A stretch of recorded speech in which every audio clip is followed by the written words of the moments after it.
What's up, everybody? IHOLDSHIFT here, and this is what's rage-worthy after the first day of the HRX PWC Quals Day 1. A lot of letters. Let's just call it the, what it is. World Championship qualifiers. 15 teams.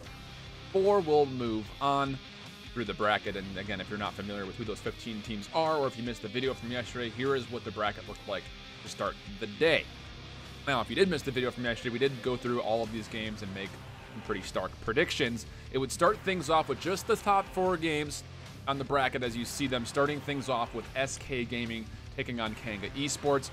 And again, I'm going to preface this game. We said it was going to be a good one yesterday, and to be completely honest, it was kind of a mystery as SK has been performing pretty underwhelmingly over the last couple of months, and Kanga would be a little bit of a question mark considering the couple of the recent additions, most notably Corland, as he was making his move from a couple of the other Oceanic teams that he'd played with previously to apparently being the main damage dealer for the side of Kanga Esports. And it would start off with a very interesting game on Stone Keep. SK was mismanaging ultimates everywhere. Even having a favorable draft, they would go down early, and Corland showing up on the Willow would punish all the missed positions that were happening from the front line of SK, and they would take the first map. Second map looked like it was going to be a 2-0 as SK had a very questionable draft on Frozen Guard, pulling out an Eevee Talus combination, which is such spotty damage. Have to be really reliant on getting missed positions and trying to punish anyone who isn't playing centric to their team. They actually did that throughout most of it, and fortunately though for SK, things were getting a little bit out of hand. It was 3-2 at one point in time, and Kanga, near the end of that push, would throw ultimates blindly at SK, and they would end up throwing away not only the push, but also the ultimate economy, setting things up for a 3-3 final point fight, which SK would eventually come to win. So we go to map number 3, which is where we had this, a 3-map set. Flat out, Kanga outpositioned and outdrafted SK.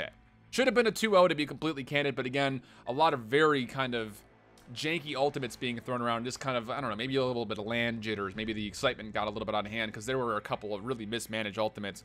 Regardless, Kanga would have survived this one, and they'll move on to play Fnatic, where, let's be honest, they will be incredibly punished if they do those same mistakes.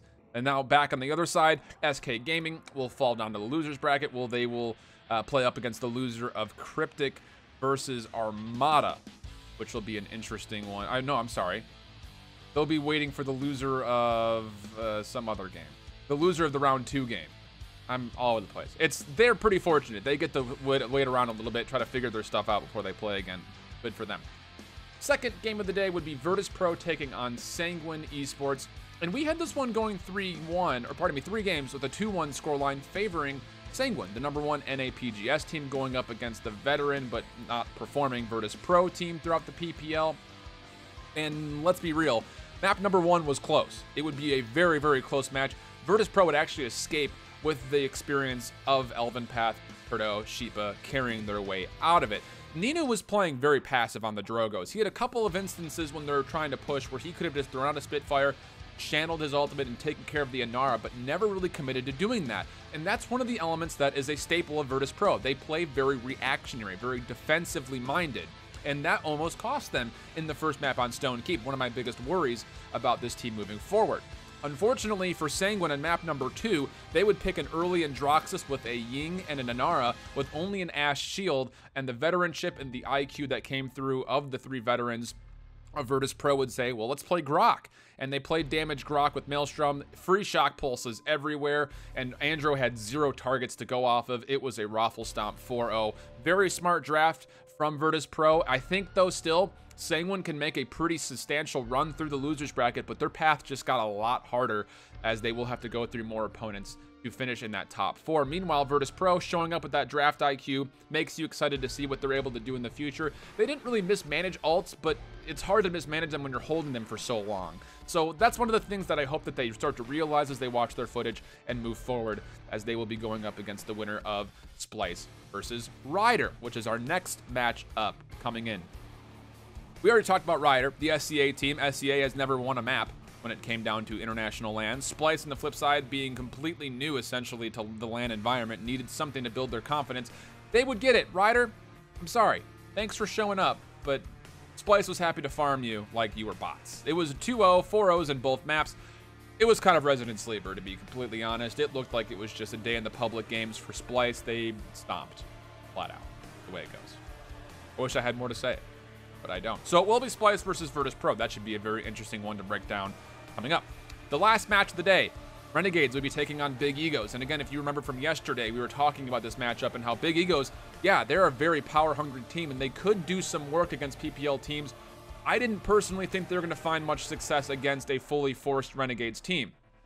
Now, all that information that I had said that there was going to be nothing wrong with Renegades. Little did we know, Loki's not with Renegades today, or throughout the entire tournament. Why, might you ask? Well, inside information will say that Loki could not make it through customs going from Canada to North America, to the United States. Canada to the United States. It's the largest unprotected border in the world, and my boy Loki couldn't get through customs. That puts a big hamper on things, as Bon Scott would come in and play one of the frontline roles, moving Kliku to primary damage dealer, and they were all over the place. Egos had very good clean point control on on Split Stone Corey, and then using that zoning to try to get some initial push, but then they would overextend, which is kind of what I figured would happen. They got punished a lot on just about every single push, but Hero showing up in Makoa was the reason why. Great defensive ultimate usage, as well as keeping the ultimate economy in their favor, but they never turned that ultimate economy in their favor to their favor. It just kind of sat there. They threw away ultimates all over the place, including a very random ultimate that was put out by Barrick. It was really questionable. They end up losing that map 4-3. They go into map number 2, and a lot of those lost elements that we saw from map number 1 would be re-echoed in map number 2 on Stone Keep. RNG just looked lost completely. Is it just that Bon Scott isn't making the proper calls as a main frontliner, or is it that Kliku isn't holding down the same kind of damage that Loki normally would? I think there's a combination of everything. Regardless, it was a pretty embarrassing loss. Not converting on 5-on-4 situations, Renegades not being aggro when they have ultimate economy in their favor. They just weren't doing anything correctly. It just was not good. Makes me really worry about this Renegades team. They end up losing this set 2-0. Ripped my prediction there, as Egos will actually move forward, and they will be awaiting the winner of Mouse Sports versus Space Station, which will happen tomorrow. And speaking of tomorrow, we'll be seeing the next 3 games in this opening round, and then the losers bracket game. Again, we already did our predictions for round number 1 completely, so if you missed that, go back to yesterday's video and check out what we had to say about Mouse, Space, Saga, Sour Team, Cryptic, and Armada, which will be the 6 teams you'll see first. And then to finish off the day, we'll have Sanguine playing in the losers bracket up against Team Ryder. Prediction-wise there, I mean, come on. It's going to be a 2-0. Sanguine's going to roll through Ryder. They're just not ready to play Paladins. SCA as a whole has always been behind regionally when it comes to understanding and playing Paladins at an international level. It's not going to be any different tomorrow versus Sanguine as it was today versus Splice. I anticipate 2 4-0s unless something crazy happens. But regardless, it is going to be a 2-0 in favor of Sanguine, which is what they're going to need to rebuild their confidence as they move through that losers bracket for a potential run, which I still think that they can do. They just need to kind of rein it in, use their opportunities when they have them, and make sure that they're actually taking full advantage of their advantages when they have ultimate economy in their favor. That's all we got for today. We'll catch you guys for tomorrow. We'll be watching live on my channel as well as on my Discord if you want to come by and watch the viewing party. We'll be doing some kind of live analysis, kind of breaking down things that don't work well and we're seeing that are kind of being mistakes, or things that are working well and why some teams are more of a force to be reckoned with than others. That's all we got. I've been Shift. That's what's rage-worthy. Oh, before we go, I forgot to bring up my percentages. So we're going to be doing predictions. Today was not such a great day.